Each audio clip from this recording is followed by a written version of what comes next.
Yes. नमस्कार, मैं लालजी प्रसाद। स्वागत है आरा हिंदी स्कूल में। कैसे हैं आप? कला टाइप से सब कुछ तैयारी चल रही है ना? देखिए, आज की क्लास में हम बात करेंगे जन जन का चेहरा, एक मुक्तिबोध की जो कविता है ना, तो इस पर बात करेंगे। और इस क्लास में जितने भी इम्पोर्टेंट सवाल बनने वाले हैं ना, 1 नंबर के प्रश्न जो भी आपके सवाल परीक्षा में बनेंगे, यहीं से बनेंगे। और इस क्लास के बाहर कोई ऐसा प्रश्न होगा ही नहीं संभव कि जो बन सके। मैंने इस क्लास को इसी रूपरेखा, इसी दृष्टि से तैयार किया है ना? तो चलिए क्लास की शुरुआत करते हैं। लेकिन उससे पहले कहूँगा कि मैं अगर क्लास को अगर तेज़ में देखना है, स्पीड में देखना है, तो स्पीड बढ़ाकर देखिए, कोई दिक्कत नहीं है। लेकिन सबसे ज़रूरी चीज़, अंत में ज़रूर क्लास को देखिएगा। इसलिए नहीं कि बस ये ऐसे ही है, नहीं, बल्कि इस क्लास में मैं आपको बताने वाला हूँ। इस बार जब आप एग्ज़ाम हॉल में बैठेंगे, परीक्षा में बैठेंगे, तो आप पाएंगे कि कुछ ऐसे 2 नंबर के प्रश्न, लघु उत्तरीय प्रश्न और दीर्घ उत्तरीय प्रश्न जो इस क्लास से टच करेंगे, है ना? तो कुल मिलाकर कहना है कि इस क्लास के अंतिम में कुछ महत्वपूर्ण लघु उत्तरीय आपके प्रश्न और दीर्घ उत्तरीय प्रश्न को रखा हूँ जो संभावित हैं इस पर आने के लिए। तो चलिए क्लास की शुरुआत करते एक छोटा सा स्माइल कर दीजिए। और स्माइल के साथ ये पहला सवाल है, गजानन माधव मुक्तिबोध का जन्म कब हुआ था? किसी भी राइटर का जन्म काल आपको पढ़ के जाना है, किसी हाल में पढ़ना है, ठीक है? और मैं बता दूं कि राइटर के जन्म काल, जितने भी आपके पाठ्य पुस्तक में राइटर लगे हैं, कवि लगे हैं, उनका जन्म काल, जन्म स्थान, माता पिता, ठीक है, वो किस वाद, किस काल, किस युग से आते हैं, और उनकी कुछ रचनाएं, सबको एक चार्ट बनाकर मैंने एक क्लास दे दिया है। प्लेलिस्ट में जाइए, शुरुआती में देखिएगा, अनुक्रमणी के नाम से होगा, आप वहाँ पर चेक करिए, उसका स्क्रीनशॉट लगा लीजिए और रोज़ देखिएगा। 5 से 7 8 नंबर के प्रश्न वहीं से मिल जाएंगे, है ना? तो आइए नंबर देखते हैं। एक ऑप्शन पर 13 नवंबर 1917 को, 11 सितंबर 1918 को, 22 अक्टूबर 1917 को और 15 दिसंबर 1920 को। मुक्ति कब मिली है भाई? 17 में मुक्ति मिलती है, ठीक है? 17 में, ये तो पता चल गया। 17, यहाँ भी 17 हो गया, 1917 में। लेकिन यहाँ पर 13 नवंबर है और 1900 यहाँ पर 22 अक्टूबर है। तो आपको बता दूं कि मैं नवंबर में जो है मुक्तिबोध, नवंबर, गजानन, नन नवंबर 13 नवंबर, ठीक है? ये आंसर हो जाएगा, आपको ऐसे याद रखना है। और मुक्तिबोध का जन्म होता है 13 नवंबर 1917 को। किसी हाल में इस तरह किसी याद रखिएगा, मुक्ति मिलती है 17 की उम्र में ही। मुक्तिबोध का जन्म स्थल कहाँ है? किसी भी राइटर का जन्म स्थान बहुत ज़रूरी है याद रखना, रामगढ़, वाराणसी, श्योरपुर, भोपाल। यहाँ पर रामगढ़, वाराणसी, श्योरपुर और भोपाल ये बताना है। इसमें आपको ऑप्शन वाराणसी तो आपको मालूम होना चाहिए कि प्रसाद का जन्म स्थान है, प्रसाद यानी जयशंकर प्रसाद का, तो ये तो काट दीजिए आप, नहीं होगा। 3 ऑप्शन में ये जो है ना श्योरपुर, यही आपका आंसर हो जाएगा, बी आंसर होगा। अच्छा, श्योरपुर कहाँ पर आता है? मान लीजिए कि श्योरपुर नहीं दे और कोई दूसरा दे दे, तो याद रखिएगा दूसरा क्या देगा आपका, ये ग्वालियर देगा। क्या देगा? ग्वालियर। याद रखना है किसी हाल में, ग्वालियर ही, ये क्या है? ग्वालियर जिला है, ठीक है? मध्य प्रदेश का। कहाँ का है? एमपी का, एमपी, एमपी यानी मध्य प्रदेश का एक डिस्ट्रिक्ट है ग्वालियर। उस डिस्ट्रिक्ट का एक गांव है श्योरपुर, और यहीं पर मुक्तिबोध का जन्म होता है, याद रखना है किसी हाल में। और एमपी यानी मध्य, मुक्ति, म। आइए, हिंदी साहित्य में गजानन माधव मुक्तिबोध का उदय कैसे, किस रूप में हुआ है, ये बताना है आपको, ठीक है? तो आपको बताना है कि ये प्रयोगवादी हैं या प्रपद्यवादी हैं या प्रगतिवादी हैं या फिर छायावादी हैं। ध्यान देने की बात है, ये पूछ दे कि मुक्तिबोध किस वाद से हैं, सीधे कुछ ना पूछे, पूछ दे कि किस वाद से हैं या फिर किस युग से हैं। युग पूछे तो आधुनिक युग बताना है, ठीक है? आधुनिक, और ऑप्शन में भी देगा, लेकिन जब वाद पूछे तो देखना है कि प्रयोगवाद या प्रपद्यवाद।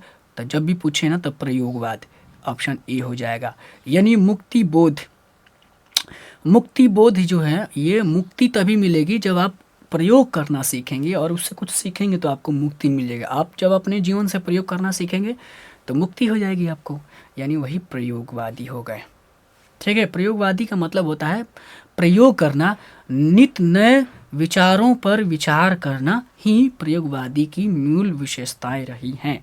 प्रगतिशील चेतना सीधे कहें, यानी लेखकों के अंदर वो प्रगतिशील चेतना होनी ही क्या होता है, आपका प्रयोगवादी कहलाता है। इतना समझ जाए बहुत हो जाएगा। आइए चौथा प्रश्न देखते हैं। मुक्तिबोध कवि हैं? हाँ कवि हैं, बट कैसा कवि हैं भाई, किसके कवि हैं? नई कविता के कवि हैं। या यहाँ पर दे दे मुक्तिबोध किस धारा के कविता हैं? धारा, ठीक है, धारा ये भी दे दे तो बताना है।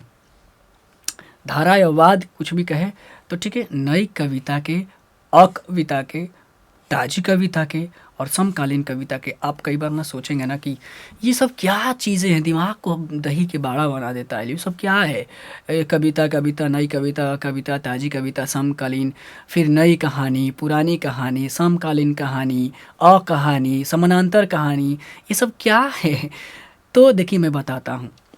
जो जैसे ये कविता है, ठीक है, ये कविता है ना, ये कविता, तो कविता को भी ना कई रूपों में बांटा गया है। इसका भी एक धारा चला है। जैसे अभी देखिए गीत सुनते हैं आप, भोजपुरी गीत सुनते हैं, तो भोजपुरी गीत पीछे जाइए, आप भोजपुरी गीतों को लीजिए, उनका गाने का एक पैटर्न, जो गाता सब एक ही लहर में गाता है ना। हिंदी गीतों के लिए लीजिए, ओल्ड गीत, पुरानी गीतें लीजिए, तो सब एक स्थायी गीत, फिर उसे थोड़ा सा बदलता हुआ, फिर उसे बदलता हुआ। तो जब क्या होता है ना, इन लोगों का एक धारा चलता है, एक समय चलता है, पीरियड होता है, वही पीरियड ही अलग अलग कालखंड हो जाता है। समझे चीज़ों को? तो अब जैसे कविता का अलग अलग जब धाराएं चली हैं, यानी सारे लोग कवियों ने मिलकर एक ही तरह की कविताएं, एक ही चेतना की कविताएं लिखने लगे, तो वही हो गया। तो वही बंटवारा हो गया कि नई कविता की धारा चली एक समय, फिर एक कुछ कवियों ने मिलकर अकविता का धारा चला दिया। ताजी कविताओं को कुछ कवियों ने बोला कि नहीं हम ताजी कविताएं लिख रहे हैं, तो ऐसा होता है समकालीन कविताएं, ठीक है। तो मुक्तिबोध कवि हैं ए का, ये आंसर हो जाएगा नई कविता का, ठीक है। समझ रहे हैं चीज़ों को? नई कविता में भी क्या है, नई कविता के पहले क्या आता है, प्रयोगवाद। प्रयोगवाद अभी पढ़ ही लिए आप कि प्रयोगवाद की, मुक्तिबोध कैसा कवि हैं, किस वाद के कवि हैं, प्रयोगवाद। और फिर प्रयोगवाद के बाद आता है नई कविता आती है, धारा, और नई, यही लेखक मुक्तिबोध नई कविता में भी हैं, लिखते हैं, इन दोनों धाराओं में लिखते हैं। दोनों याद रखना है एक साथ, इसलिए मैंने दोनों को एक ही पास में रखा है। अब पढ़ते हैं 5 नंबर। गजानन माधव मुक्तिबोध अपने रचनात्मक जीवन में किन दो प्रधान वैश्विक विचारधाराओं के संसर्ग में आए? सवाल बहुत बड़ा है, ध्यान देने की बात है। यहाँ पर मुक्तिबोध अपने रचनात्मक जीवन में, सीधे इसको रखिए, मुक्तिबोध अपनी कविताओं में, ठीक है, दो प्रधान वैश्विक विचारधाराओं से प्रभावित हुए। बताना है वो कौन सा वैश्विक, सबसे इंपॉर्टेंट है, सीधे याद रखिए सवाल। मुक्तिबोध किन दो विचारधाराओं से प्रभावित थे? सीधे तो देखिए, अस्तित्ववाद, मार्क्सवाद, क्षणवाद या छायावाद, प्रयोगवाद एवं प्रभाववादी, प्रगतिवादी एवं व्यक्तिवादी। आप सीधे ना सवाल का जवाब ये भी कर सकते हैं कि मुक्तिबोध तो प्रयोगवादी हैं, तो आंसर यही हो जाएगा, सी आंसर। लेकिन नहीं, सी नहीं होगा। ये क्या है, मुक्तिबोध क्या है, मार्क्सवादी हैं, यानी मार्क्सवाद के प्रभाव से प्रेरित हैं, प्रभावित हैं मुक्तिबोध। नलिन विलोचन शर्मा, नागार्जुन, ये सब मार्क्सवादी विचारधारा के हैं। और खासकर मुक्तिबोध क्या है, अस्तित्ववादी हैं, यानी विदेशी जितनी भी पाश्चात्य संस्कृति, पाश्चात्य जो भी लेखक रहे हैं, कवि हुए हैं, तो पूरे विश्व को मिलाकर समग्र रूप में अस्तित्ववाद एक वाद है, यानी विचारधाराओं का एक ये वाद है, ये अस्तित्ववाद। ऐसे ही मार्क्सवाद, जैसे कार्ल मार्क्स ने ये चलाया मार्क्सवाद, यानी जिसमें साम्यवादी की बात की जाती है, सबको मिलाकर चलने की बात की जाती है मार्क्सवाद में। तो ये क्या है, ये विचारधारा है, और विचारधारा को ही एक नाम दिया गया है वाद, मार्क्सवाद, अस्तित्ववाद। तो कुल मिलाकर ये आंसर हो जाएगा। मुझे एक्सप्लेन करने का मतलब यही है कि थोड़ा सा एक बार ही तो पढ़ना है, बार बार तो पढ़ेंगे नहीं इसके बाद, तो कुछ चीज़ें आपके दिमाग में रहेंगी जीवन भर, जब भी अगर आप अपने लाइफ में कुछ करेंगे तो कुछ मिलेगा ऐसा। तो मुक्तिबोध किस सप्तक के कवि हैं? देखिए अब मैं बता दूं कि प्रयोगवाद में सप्तक भी चलाई गई हैं, सप्तक, प्रयोगवाद, ठीक है, प्रयोगवाद में सप्तक भी चलाया गया है। और सप्तक का मतलब होता है 7, और 7 मतलब 7 कवियों को मिलाकर सप्तक बनाया गया, ठीक है। 4 सप्तक चला हुआ था, जिसका कौन चलाया था, अज्ञेय, ठीक है ना। सच्चिदानंद, हीरानंद, वात्स्यायन अज्ञेय ने ये तार सप्तक लाया था प्रयोगवाद में, और उसी तार सप्तक का पहला का नाम है, क्या नाम है आपका, तार सप्तक। पहला सप्तक के नाम है तार सप्तक, तार सप्तक, सप्तक। पहला सप्तक का नाम है तार सप्तक, दूसरा, तीसरा, फिर उसके बाद दूसरा सप्तक, तीसरा सप्तक के नाम से ही चलता है। तो इसमें देखिए तार सप्तक ए आंसर हो जाएगा।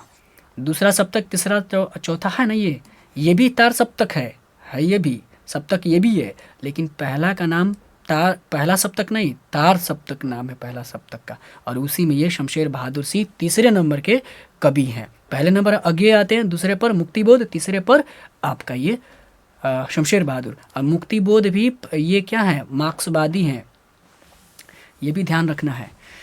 आगे बढ़ते हैं, मुक्तिबोध को पढ़ना भी है आपको, जन जन का चेहरा एक, और ये भी पढ़ ही रहे हैं अभी हम। और मुक्तिबोध और शमशेर बहादुर की बात कर रहे हैं और अभी पीछे मैं क्या बताया था, शमशेर बहादुर बताया था ना। हाँ देखिए, मैं दूसरे नंबर पे ये मुक्तिबोध है और तीसरे नंबर पर शमशेर बहादुर को भी आपको पढ़ना है। उषा पीछे पढ़े हुए हैं, देखिए दिमाग में मेरा वो भी आ गया। यही होता है, पढ़ाते पढ़ाते बहुत चीज़ें निकल के आने लगती हैं। तो ये देखिए, गजानन माधव मुक्तिबोध ने किस विश्वविद्यालय से एमए उत्तीर्ण किया, ये शायद ये सवाल आया हुआ है। एमए से उत्तीर्ण किया, ठीक है, किस विश्वविद्यालय, नागपुर विश्वविद्यालय, लखनऊ विश्वविद्यालय, रांची विश्वविद्यालय, पटना विश्वविद्यालय। मैं बता दूं कि इसमें बहुत सारे ऐसे प्रश्न हैं जो परीक्षा में पूछे गए हैं और कुछ नए प्रश्न हैं जो बनाए गए हैं खुद से। तो आंसर हो जाएगा, देखिए नागपुर विश्वविद्यालय से इन्होंने एमए किया था, लेकिन प्रश्न बन जाएगा किस विषय में, तो ये भी आपको मालूम होना चाहिए। आइए नेक्स्ट प्रश्न देखते हैं। नेक्स्ट प्रश्न है, मुक्तिबोध किस उम्र में ही मास्टरी, ही दीर्घई होगा, मास्टरी की नौकरी करने लगे थे। ये सवाल मैंने बनाया हुआ है, ये बताइए कि किस उम्र में ये मास्टर बन गए थे, पढ़ाने लगे थे, 19, 20, 21 या 22। तो ये हो जाएगा आपका, ये ए बी हो जाएगा यहाँ पर और सी हो जाएगा, ये आंसर बी हो जाएगा, ठीक है। 20 वर्ष याद रखिए सीधे। मुक्तिबोध क्या थे, 20 वर्ष में मास्टर बन गए थे। क्लियर हो रहा है। नेक्स्ट प्रश्न पर चलते हैं। नेक्स्ट प्रश्न है आपका, मुक्तिबोध किस महाविद्यालय में प्राध्यापक थे। प्राध्यापक थे ये, यानी पढ़ाते थे, बताना है। दिग्विजय महाविद्यालय राजनांदगांव, और जीवाजी महाविद्यालय ग्वालियर, माधव महाविद्यालय लश्कर, महाराज मानसिंह महाविद्यालय। आपको ध्यान देने की बात है, ये जो तीनों है ना, ये तीनों, इनके मुक्तिबोध का जन्म कहाँ था, ग्वालियर में, और तीनों ये महाविद्यालय कहाँ के हैं, ग्वालियर के ही हैं। और राजनांदगांव भी में इन्होंने ये दिग्विजय महाविद्यालय में ये जाकर लास्ट में अंत में ये पढ़ाने लगे थे, ठीक है। तो ए आंसर हो जाएगा। लेकिन एक वर्ड देखिए यहाँ पर एक शब्द है राजनांदगांव। ये जो राजनांदगांव है ना, यहाँ पर जन्म होता है किसी कवि का, क्या आपको मालूम है?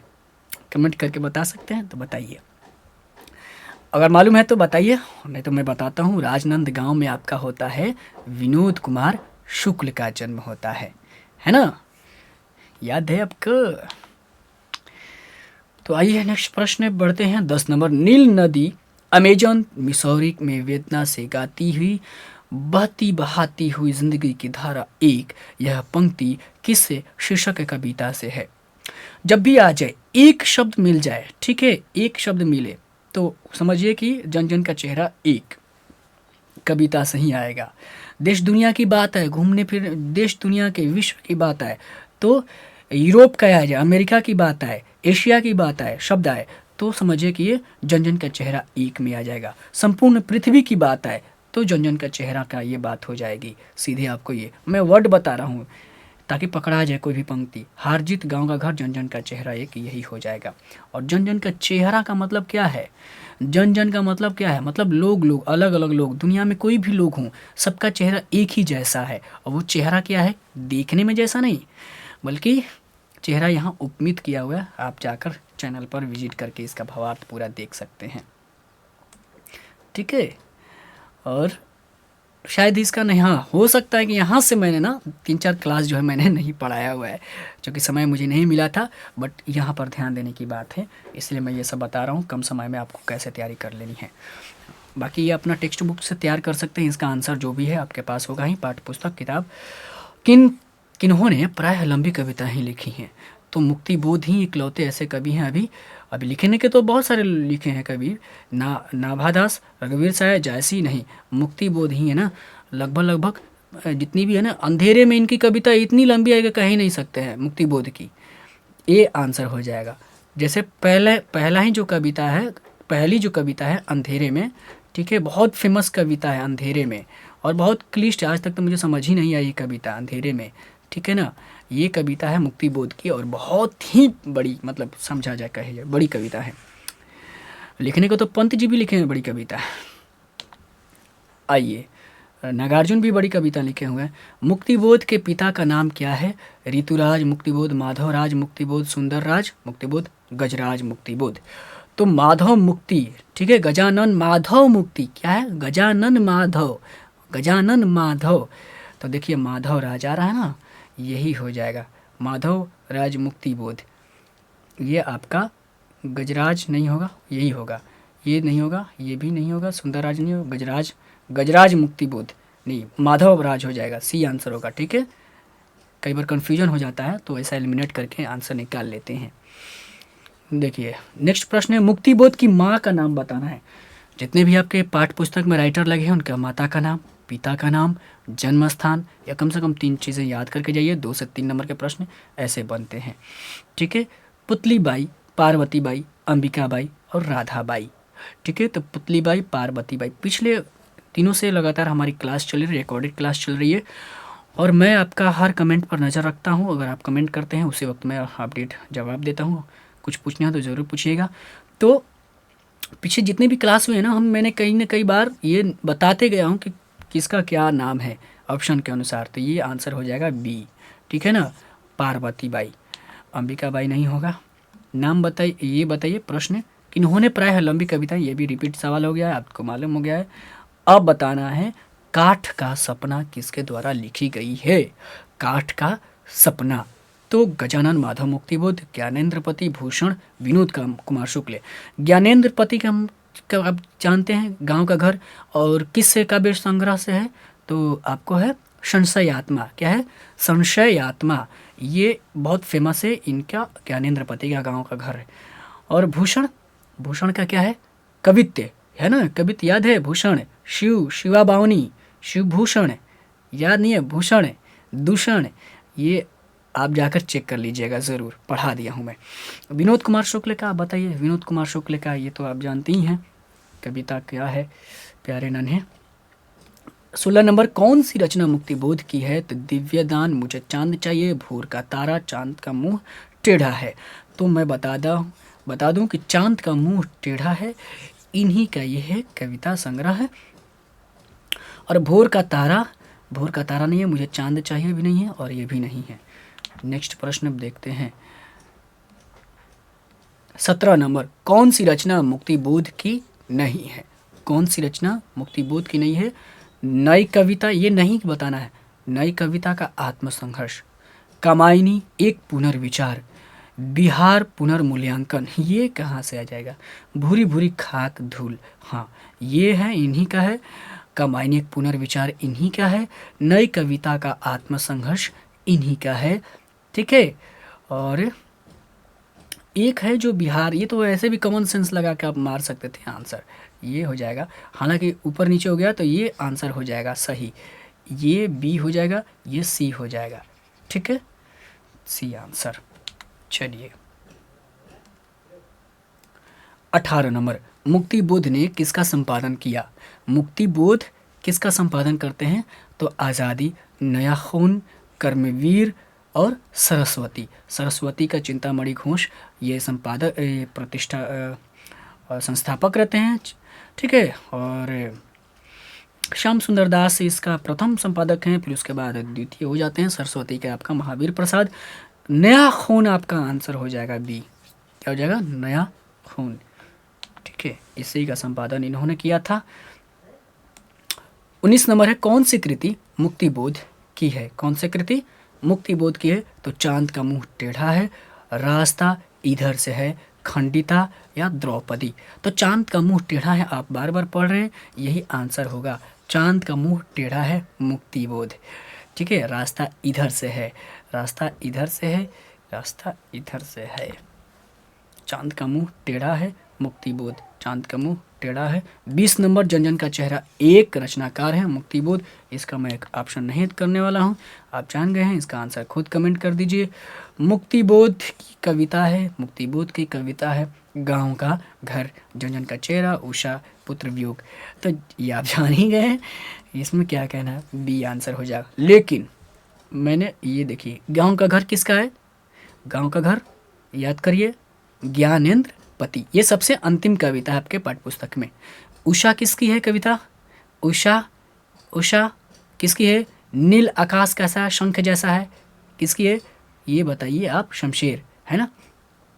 पुत्र वियोग, वही माँ एक ही तो दी हैं, एक ही है स्त्री कवयित्री, इसमें कवित्री कौन है, एक ही है, नाम बताइए आप। तो चलिए 22 नंबर, नए साहित्य का सौंदर्य शास्त्र के लेखक हैं ओम प्रकाश वाल्मीकि, मुक्तिबोध हजारी प्रसाद द्विवेदी, ज्ञानेंद्र पति। कह रहा है कि नए साहित्य का सौंदर्य शास्त्र, ये आप अभी पढ़ें ठीक इसके पीछे, तो ये हो जाएगा आपका मुक्तिबोध, बी आंसर हो जाएगा। ओम प्रकाश वाल्मीकि का जूठन पढ़े होंगे आप, ठीक है, जूठन क्या है, आत्मकथा है।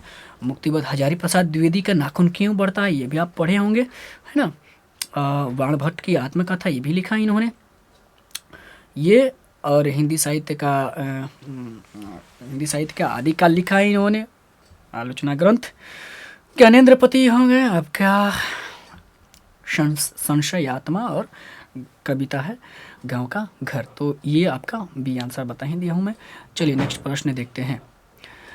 एक बात याद आ रही है कि मैं कई बार इस बात को कहा भी हूँ, इस बात को मैं कई बार कहा हूँ कि सर आप पढ़ रहे हैं कि पढ़ा रहे हैं अंधाधुंध आप ऑप्शन मारे जा रहे हैं, कुछ ऑप्शन छोड़िएगा समय मेरे लिए। तो नहीं, ऐसा बात नहीं है। मैं कम समय में चाहता हूँ कि बहुत सारी चीज़ें दे दें, चूँकि तो रिवीजन है, आपको केवल दिमाग में रखना है। हाँ, आप ऑप्शन ज़रूर करिए, आप पॉज करके बताइए कि आपकी आंसर है, फिर आंसर देखेंगे मैं क्या बता रहा हूँ, है ना। लाइव होता तो ठीक होता कि वहाँ पर ऑप्शन दिया जाता, अभी रिकॉर्डेड क्लास है तो क्लास लंबी हो जाएगी, तो आप थोड़ा बोर हो जाएंगे, ये बात है।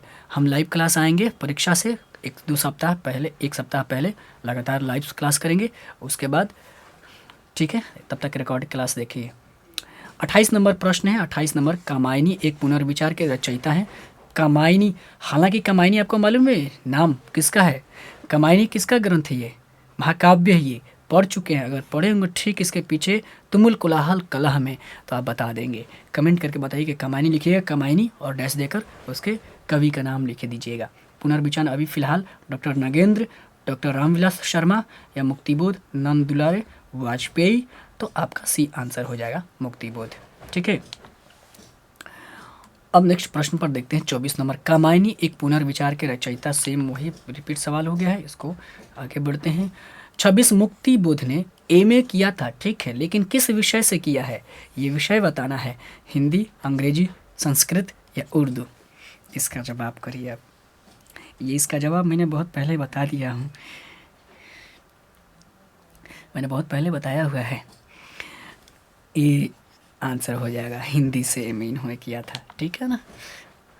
और किस विश्वविद्यालय से किया था ये बता दीजिए कमेंट करके, और अच्छी बात हो जाएगी। मुक्तिबोध का पूरा नाम क्या है, मुक्तिबोध का पूरा नाम बताना है, मुक्तिबोध, माधव मुक्तिबोध, गजानन माधव मुक्तिबोध और माधवाराज मुक्तिबोध। तो ये सवाल आपको मालूम ही होगा कि कब से हम तो पढ़ रहे हैं हम लोग। अच्छा, ये बी और सी, यहाँ पर सी होगा, सी आंसर होगा, यानी माधव गजानन माधव मुक्तिबोध हो जाएगा, यानी ठीक है ना, ये आंसर हो जाएगा।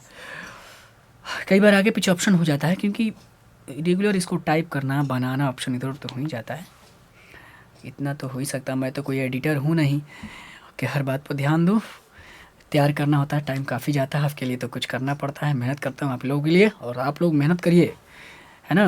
और आइए 28 नंबर, साम्यवाद किससे लड़ रहा है। ये सवाल गहरी सवाल है, गहरा सवाल है, और अंदर का ये सवाल है ना, और ये एक्स्ट्रा सवाल है, ये परीक्षा में पूछा गया सवाल है, इसलिए मैं रखा हूँ इसे। पूंजीवादी से, साम्यवादी से, सत्तावादी से, आतंकवाद से। और मैं बता दूँ कि मुक्तिबोध क्या है, मार्क्सवाद विचारधारा से प्रभावित हैं ये, है ना, और अति व्यक्तिवादी हैं, तो अति व्यक्तिवाद का अस्तित्ववादी हैं।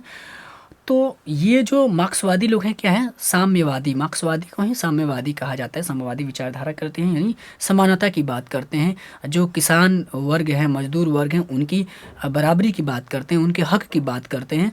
तो वो लोग किससे लड़ते हैं भाई? पूंजीवादी से लड़ेंगे ये। तो आंसर सी हो जाएगा, है ना। पूंजीवादी ही तो किसान मजदूरों और इन लोगों को, तब नीचे जो तबके के लोग हैं उन लोगों को पूंजीवाद तो ही तो हमले शोषण कर रहा है, दाब रहा है। आज देखिए हर चीज़ इतने नेट पहले कितना, ये देखिए रोज़ बढ़ाया जाता है, आदत लगाइए तो फिर बढ़ाया जाता है। तो क्या एक शोषण है ये। तो ये आपका। अब बात करते हैं प्रश्न, नेमिचंद्र जैन द्वारा संपादित मुक्तिबोध रचनावली कितने खंड में प्रकाशित हुई है? ये सवाल एक्स्ट्रा सवाल है, कमेंट करके इसका जवाब बताइए। हर क्लास के बार इस बार भी ये सवाल आपके लिए है। क्या कह रहा है कि नेमिचंद्र जैन जो है संपादित किए थे, मुक्तिबोध के बीच जितने कविताएं हुई हैं जो भी हैं उसको एक बनाकर रचनावली के नाम के रूप में, मुक्तिबोध रचनावली के नाम पर संपादित किए हैं। ठीक है, लेकिन वो कितने खंड में प्रकाशित हुई है ये बताना है, कमेंट करके बताइएगा, पूरा लिख दीजिएगा और कितने के जगह खंड का संख्या लिखिएगा ताकि मैं समझूं कि आप पढ़ रहे हैं। और इस क्लास की सबसे ज़रूरी चीज़ ये है, सबसे पहला ये ध्यान देने की ज़रूरत है, परीक्षा में ये पूरे के पूरे संभावित प्रश्न हैं और किसी हाल में आपको ये तैयार करना है। देखिए पहला नंबर सवाल है आपका, कवि ने सितारे को भयानक क्यों कहा है और सितारे का इशारा किस ओर है?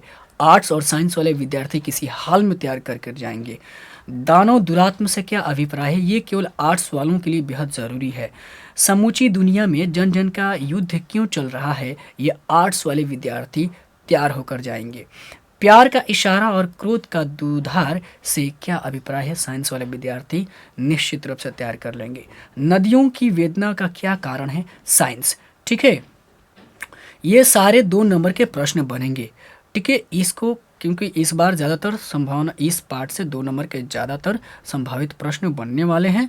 लघु उत्तरीय बनेंगे और ज़्यादा से ज़्यादा दीर्घ उत्तरीय। हाँ, ज़्यादा से ज़्यादा आप क्या करिएगा, इस दोनों किसी भी आप ये विद्यार्थी हैं, कोई भी सब्जेक्ट के हैं, साइंस के हों या कॉमर्स या आर्ट्स के, इसका केवल सारांश पढ़ सकते हैं, केवल सारांश पढ़ लीजिए। 5 नंबर पूछेगा तो वही पूछेगा, लेकिन सबसे ज़्यादा यही पूछने वाला है सवाल। इसी में से कोई सवाल आपके बनेंगे ही बनेंगे।